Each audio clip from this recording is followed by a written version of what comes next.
बिस्मिल्लाहिर्रहमानिर्रहीम। अस्सलामु अलैकुम वरहमतुल्लाहि वबरकातुहू। उम्मीद है कि आप सब खैरियत से होंगे और मैं दुआ करता हूँ अल्लाह रब्बुल आलमीन हम सब को अपने हिफ्ज़ो अमान में रखे। हज़रत ख्वाजा हसन बसरी रहमतुल्लाहि ताला अलैह आप फरमाते हैं कि एक दफ़ा मैं तिजारत की गरज से रूम गया और वहाँ पर मैं वज़ीर की मुलाकात करने के लिए उसके पास गया। जब मैं उसके पास गया तो वो कहीं जा रहा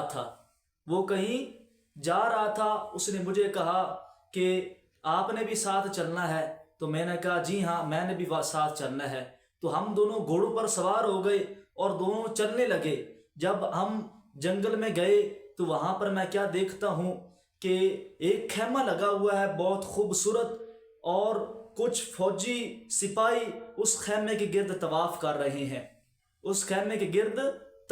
रहे हैं और वो तवाफ़ करके कुछ कहते हैं और चले जाते हैं। उसके बाद उलमा मशाइख़ इज़ाम आते हैं, वो उस खैमे का तवाफ़ करते हैं और वो चले जाते हैं। उसके बाद हुक्मा वो आते हैं, वो उस खैमे का तवाफ़ करते हैं और कुछ कहते हैं चले जाते हैं। उसके बाद खूबसूरत कनीज़ें आती हैं और वो उसका तवाफ़ करती हैं उस खैमे का और वो चली जाती हैं। उसके बाद बादशाह खुद अपने वज़ीरों के साथ आता है और वो कुछ कहता है और चला जाता है। मैंने ये सब देखकर ताज्जुब किया और वज़ीर से पूछा आखिर ये मामला क्या है, जो खैमे के इर्द गिर्द तवाफ़ करके चले जाते हैं और वो ये क्या कहते हैं। तो वज़ीर ने कहा कि बादशाह के एक बेटा बहुत खूबसूरत नौजवान था, उसकी मौत हो गई है। हर साल बादशाह अपने वज़ीरों के साथ और सब लोगों के साथ यहाँ पर आता है, हज़रत ज़ीवकार यहाँ पर आता है और इसके गिर्द तवाफ़ करता है। और जब सबसे पहले फ़ौज आती है अपने असला के साथ इसके गिर्द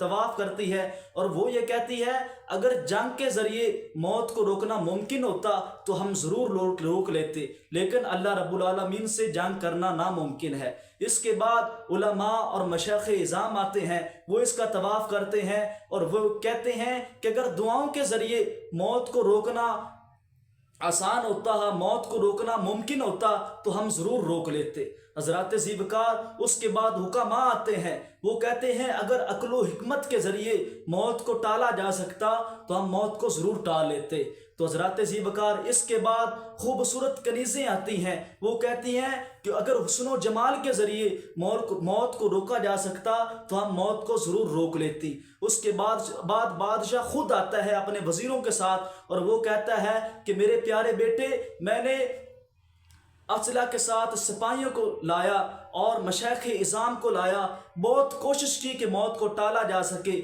लेकिन जो तकदीर इलाही में लिखा है उसे कोई टाल नहीं सकता।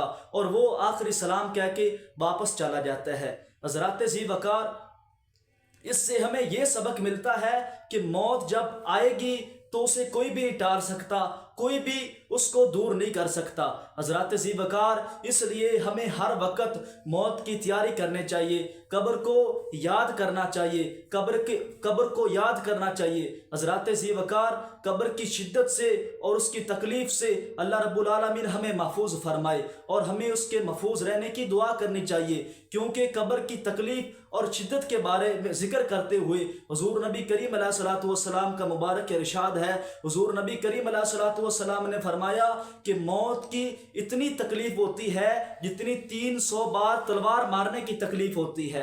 हज़रत ज़ीवकार अगर इंसान को एक बार तलवार मारी जाए तो बहुत तकलीफ़ होती है, बहुत ज़्यादा तकलीफ़ होती है। तलवार तो दूर की बात है, अगर छुरी मारी जाए तो छुरी की बहुत ज़्यादा तकलीफ़ होती है। तो वो 300 बार जब तलवार मारी जाएगी तो इंसान को कितना दर्द होगा, ज़रा सोचो। जब मौत आती है तो इंसान को इतनी तकलीफ़ होती है। हज़रत ज़ीवकार हमें चाहिए कि हर वक्त हमें आखिरत की फ़िक्र करनी चाहिए, आखिरत फ़िक्र करनी चाहिए, कब्र को याद रखना चाहिए। हज़रत ज़ीवकार अल्लाह रब्बुल आलमीन हम सब को आखिरत की फ़िक्र करने की और अपनी कब्र को याद करने की तौफीक अता फरमाए, आमीन। हमने यूट्यूब चैनल बनाया है, आप सब ने उसको सब्सक्राइब करना है, लाइक करना है, ताकि हर आने वाली नई वीडियो आप तक पहुंच सके।